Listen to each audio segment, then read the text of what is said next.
Hi guys, my name is Riza. You can also call me Ren. Mas prefer ko ang tinatawag na Ren kaysa sa real name ko. I am a virtual assistant for more than 3 years now, and I'm currently helping my client automate the process of their business using a certain CRM. So, ano nga ba tong CRM na to? So guys, I'm here to introduce you the Go High Level CRM. So, ano nga ba ang Go High Level CRM and bakit in demand ito sa mga small business owners as well as sa mga agency owners na din? So, kung ikaw ay isang virtual assistant, currently a virtual assistant na gustong mag-upskill, or ikaw naman ay isang newbie sa VA industry and hindi mo pa alam yung mga services or yung service na gusto mong mag-focus on to offer to your, clients or prospects, this video is for you. So, bakit nga ba most used at in-demand itong Go High Level para sa mga business owners and sa mga agency owners na din? Minsan ginagawa pa nila tong passive income. So, simple lang ang answer sa question na yan. Bukod sa mura ang Go High Level subscription, for US syempre sa ating mga Filipino, mahal na yon. Pero sa kanila, mura na yung $97, $297, or $497. May 3 tiers kasi yon. So, for small business owners, minsan sa 97 lang sila nag-subscribe. So, again, I'll provide more in-depth explanation on that on my next videos.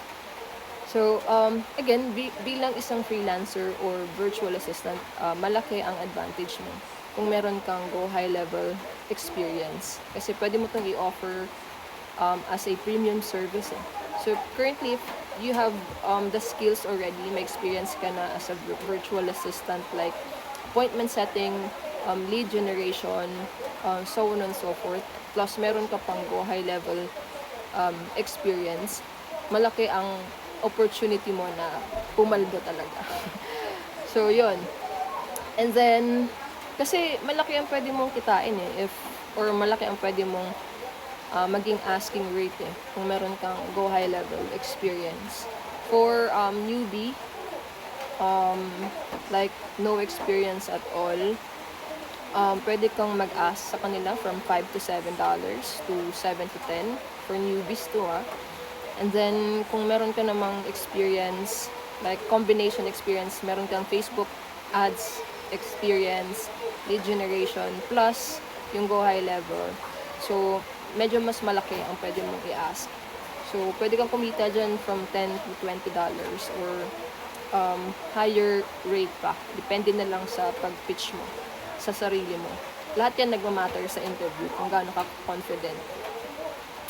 Yun. So, again, kung gusto mong mag-upskill sa kang new VA, and then gusto mong pataasin yung hourly rate mo at maging competitive sa freelancing industry, this could be the right opportunity for you. I am offering a full demo tutorial of Go High Level.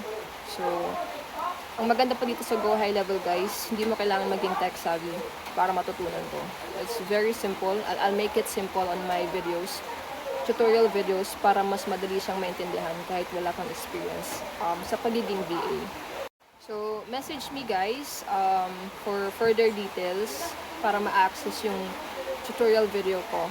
And I offer also 50% discount sa first 10 learners ko for $2,997 pesos. 2,997 pesos for the first 10 learners.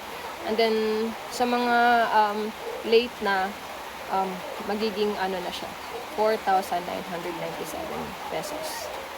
So, yun.